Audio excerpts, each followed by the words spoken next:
আমরা যদি রাসূলের আদর্শ মানি, মুদ্রা পাচার ও লুটপাট হবে না।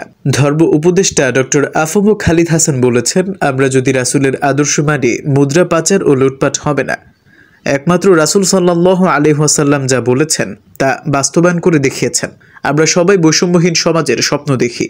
সোমবার বিকেলে রাজধানীর জাতীয় প্রেস ক্লাবের জহুর হোসেন হলে পবিত্র ঈদে মিলাদুন্নবী উপলক্ষে মহানবী সাল্লাল্লাহু আলাইহি ওয়াসাল্লামের সাম্য ও সম্প্রীতির আদর্শ শীর্ষক আলোচনা ও দোয়া মাহফিলে প্রধান অতিথির বক্তৃতায় তিনি একথা বলেন। তিনি বলেন, নির্বাচন দেবে, নির্বাচিত সরকারের কাছে দায়িত্ব হস্তান্তরের পর কোনো উপদেষ্টার সম্পদ একটুও বাড়বে না।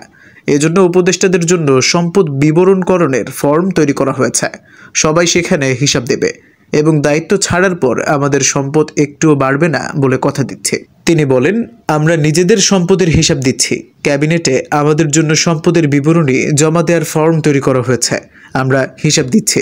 আমি আশাবাদী, আমরা যেদিন দায়িত্ব থেকে সরে যাব, আমার যে সম্পদ বিবরণী ছিল তার থেকে 1 টাকাও বাড়বে না। কারণ আমরা একটি আগ্রহের জায়গা থেকে কাজ করছি।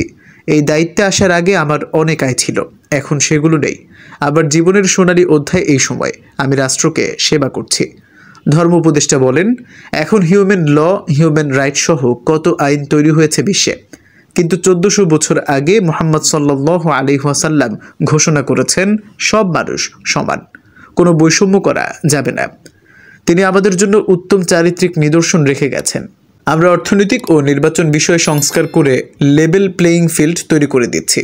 কিছু সংস্কার সূচনা করে আমরা টেকসই অর্থনৈতিক সংস্কার, একটি সুষ্ঠু ও অবাধ নিরপেক্ষ নির্বাচন দিব। সে নির্বাচনে প্রতিটি নিবন্ধিত রাজনৈতিক দল অংশগ্রহণ করতে পারবে। যারা নির্বাচিত হবেন তাদের হাতে ক্ষমতা দিয়ে বিদায় নিব। মানুষ এত বছর ভোট দিতে পারেনি। খালিদ হাসান আরও বলেন, বিশ্বনবী যুদ্ধের ময়দানে সতর্ক করে দিতেন, কোনো মহিলা শিশু যেন মারা না যায়। তিনি ঘোষণা দিতেন, খ্রিস্টান মন্দির এবং কোনো স্থাপনায় যেন হামলা না হয়। নারীর কোনো মর্যাদা ছিল না। তিনি এসেই ঘোষণা দিয়েছেন, মায়ের পদতলে জান্নাত। তার আদর্শ আমরা লালন ও পালন করব।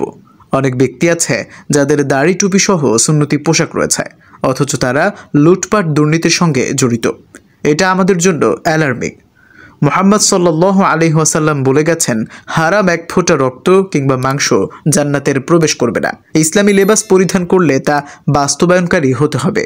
লেবাস একরকম আর কর্মকাণ্ড ভিন্ন রকম, এই বৈপরীত্য আমাদের জন্য ক্ষতিকর।